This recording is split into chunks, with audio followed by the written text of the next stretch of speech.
Hi guys, in this video I'm going to show you how to find your TikTok watch history so you can go back to videos that you previously watched, liked or interact with. Very easy, very simple. Let's launch the TikTok app first. Then I want you to click on the lower right corner and hit the profile icon. Then when you're at your profile, I want you to hit the three straight lines on the top right.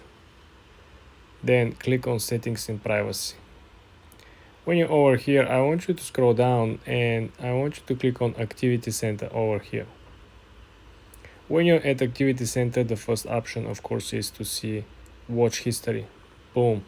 When you click on Watch History, you're simply gonna find all the videos that you have watched or videos that appear on your feed. You know, every time when you launch the app, like I did a couple of seconds ago, there is a video playing. So for example, the first 3, 4, 5, 6 videos, I didn't watch them. They just were automatically launched when launched the app. Let me show you how to actually delete all of these guys.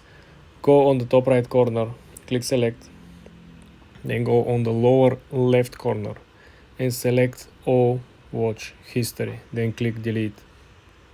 Boom. This is how you delete your watch history.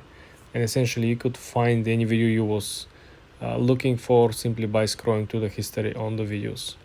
For more tips and tricks like this, guys, subscribe and follow for more.